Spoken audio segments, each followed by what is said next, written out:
Welcome to the Dump Truck Toolbox. This is Alan, and today we're going to talk about my company being sold.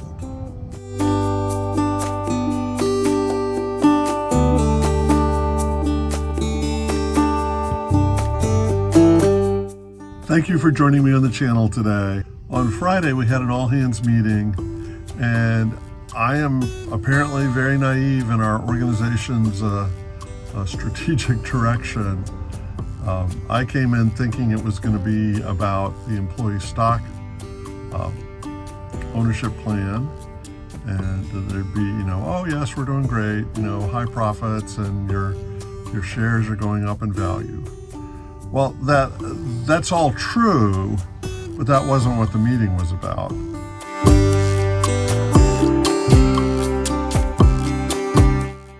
We were presented with a proposal for the company to be sold.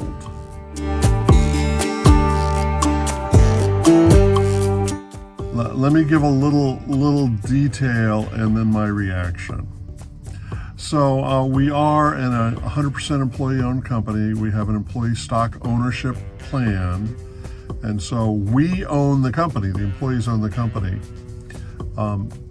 I'm relatively new, so I have just a little bit of a stake in the company.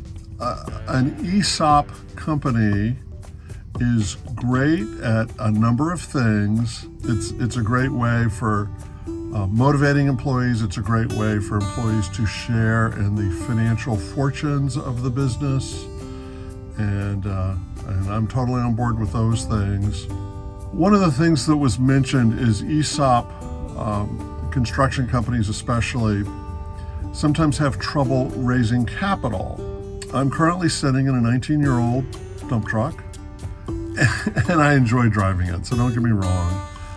So it gets itself down the road. It's safe, but it's old. It got rattles, and the suspension and steering are that of a truck with 500,000 miles on it. And if you follow the channel, you know that I'm a big fan of turning your trucks over every 5 years. Buy it brand new, keep it for 5 years, and sell it. And my company doesn't do that. A lot of companies don't do that. They may have a different financial model. But our company, it really has felt like we just don't have the money to do some of the things that we should do.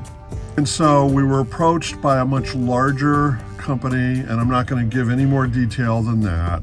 If the transaction goes through, I will let you know. But that company offered to buy us out, not just for the value of our asphalt plant and our vehicles, but the value of the business itself.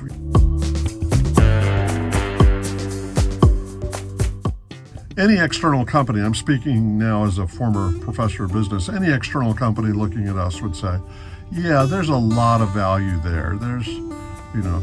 They've got good stuff going on. Boy, if only they could have a little more capital, they could really take off. And so this other company, who I have no inside knowledge of what they're thinking, but I could see how they would say, yeah, this is a very good opportunity for us to purchase this company and do certain things with it. Okay, so that's the background. This Friday morning meeting I go into, and it's like, oh yeah, a bunch of chairs are set up in the garage, and eventually, a few minutes before the meeting starts, oh look, they're bringing in donuts and coffee. Isn't that nice? And then we're told to go to the table near the front and sign in. It's like, oh, okay, fine. It's like a safety meeting, you sign in. And then up to this point, I am still ignorant of what's going on. But as we sign in, we are handed a pretty extensive document. And it's like, oh, that's interesting. And so I'm just glancing at it as I sort of make my way back to my seat at the back of the seating area. And it's like, oh,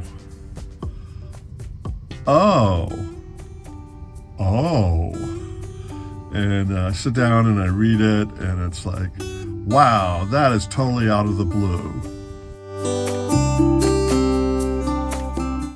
And so, interesting times. Here's my reaction to it. Financially speaking, this is the right thing to do. An ESOP exists for the benefit of the employees, and this offer, without seeing audited financial statements, but what the information shared with us, this offer is at quite a premium over what I would consider to be the book value of our company. So the employee owners are getting a really good deal. So that's reaction one. Reaction two, I love working for this company as it currently exists. I love working for it. The mechanics are great. Our superintendents are great. Just foremen and the people doing the hard work to make this company successful are great. And I love the drivers. And so I've got a little bit of grief at the thought of, oh no, this company's not going to exist. I'm hoping to be part of whatever the future holds for the new company structure. If not, it's not the end of the world. But still, I am happy for the value of the financial transaction, and sad for a great company, a 110-year-old company, dissolving itself. And the history and the legacy being swallowed up into something that's larger. So those are my two emotions. So thank you for allowing me to lie on your couch and share my feelings. I'm the organizational psychologist. It ought to work the other way, I know, but I do appreciate you joining me on the channel today. This is Alan, and look for more on these developments in future versions of the Dump Truck Toolbox.